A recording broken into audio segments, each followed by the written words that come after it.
So tell us a little bit about your business and what your role is in it. I'm the operations director at the Marsham Court Hotel. We're one of the largest family-owned independent hotels in Bournemouth. We have 95 bedrooms, 9 conference and banqueting rooms, always busy. We've actually been there for 35 years, my family. We've just celebrated our 35th anniversary. So rewinding back to COVID, it was scary times for everyone, but what challenges did it face for your business and indeed the industry in which you're in? I think the difficulties that we had with COVID was the uncertainty. No one really knew what was going to happen, and we had to make some very, very quick decisions. We ended up, out of 15 months, we were closed for 12 of them. So we did lockdown 1, and then we looked ahead and we knew that the winter of 2020 into 21 was going to be really, really tough. And we made the really difficult decision to close, and we made that decision back in the June. But what that allowed us to do was to plan for that closure, work out how we were going to deal with things, from everything from our team. We had to make a lot of people redundant, but because we knew that ahead of time, we've got a lot of connections in Bournemouth. We managed to get to that point where all of them went into another job, which meant we could sleep at night. But it also meant that we could use that time throughout lockdown 2 and 3 to do some major refurbishment work that was really needed, that's really difficult to do while you're open.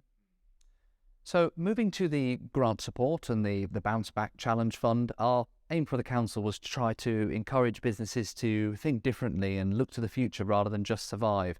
Tell us a little bit about your project and how you approached the grant process.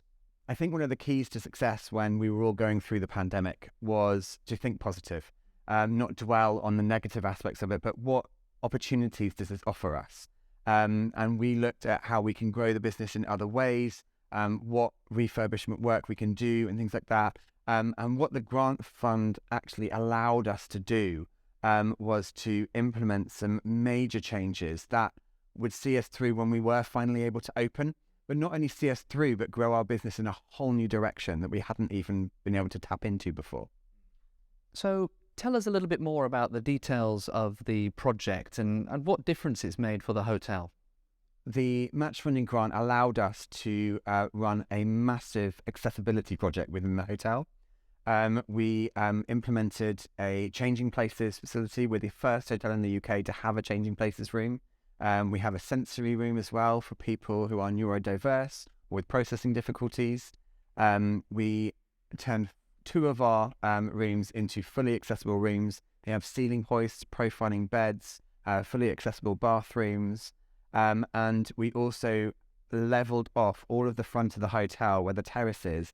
In the past, it had steps onto it and then steps down, and it was really, really tricky for accessibility. So we leveled off the whole terrace and put an accessible lift in, which now enables everyone to have access to that front terrace, which is really key. So hopefully COVID is now behind us and we're looking into the future. But of course, there are new challenges ahead of us. What legacy do you think that this match funding will have had on your business and being prepared for some of the challenges ahead? The accessibility project that the match funding grant has allowed us to do has completely changed the focus of our business and the outlook that we have. The response to the accessibility project has been incredible.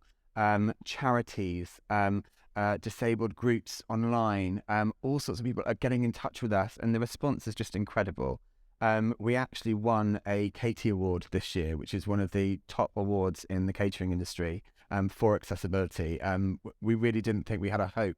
To be honest, we were up against some massive London hotels, and to win it was absolutely incredible.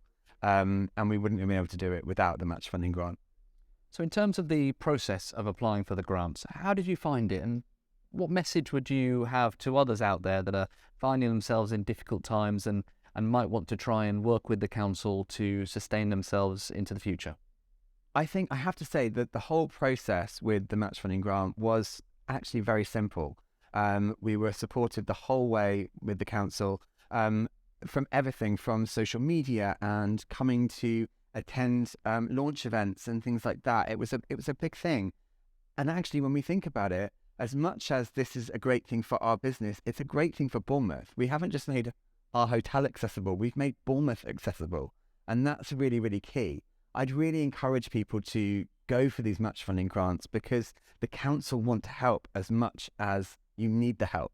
And actually, as a team, we can really, really grow the Bournemouth Quotient and Pool area together.